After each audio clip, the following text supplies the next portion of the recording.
ಬಳ್ಳಾರಿಯಲ್ಲಿ ಬ್ಯಾನರ್ ವಿಚಾರಕ್ಕೆ ಫೈರಿಂಗ್ ಆಯಿತು. ರಾಜಶೇಖರ್ ಕಾಂಗ್ರೆಸ್ ಕಾರ್ಯಕರ್ತ ಮೃತಪಟ್ಟ. ಬಂಧನಕ್ಕೊಳಗಾದಂಥ 25 ಆರೋಪಿಗಳಿಗೆ ಅದೇ ಪ್ರಕರಣದಲ್ಲಿ ಈಗ ಜಾಮೀನು ಮಂಜೂರಾಗಿದೆ. ಬೆಂಗಳೂರಿನ ಜನಪ್ರತಿನಿಧಿ ಕೋರ್ಟ್ನಿಂದ ಜಾಮೀನು ಪ್ರಕಟವಾಗಿದೆ. ಬಳ್ಳಾರಿಯ ಬ್ರೂಸ್ಪೇಟ್ ಠಾಣೆಯಲ್ಲಿ ದಾಖಲಾಗಿತ್ತು ಪ್ರಕರಣ.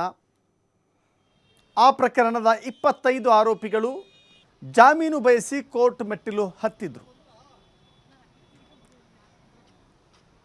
ಜಾಮೀನು ಅರ್ಜಿ ಪುರಸ್ಕರಿಸಿದಂಥ ಕೋರ್ಟ್ ಇದೀಗ ಅವರಿಗೆ ಜಾಮೀನು ಮಂಜೂರು ಮಾಡಿದೆ. 25 ಆರೋಪಿಗಳು ಈಗ ನಿರಾಳರಾಗಿದ್ದಾರೆ.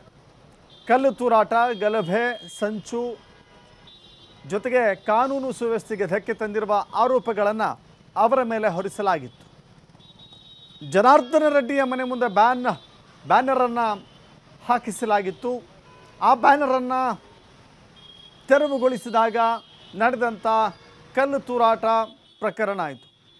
ಪರಸ್ಪರ ಕಲ್ಲು ತೂರಾಟಗಳಾಗಿದ್ದಾವೆ, ದೊಂಬಿಯಾಗಿದೆ, ಶಾಂತಿ ಸುವ್ಯವಸ್ಥೆ ಹದಗೆಟ್ಟಿದೆ.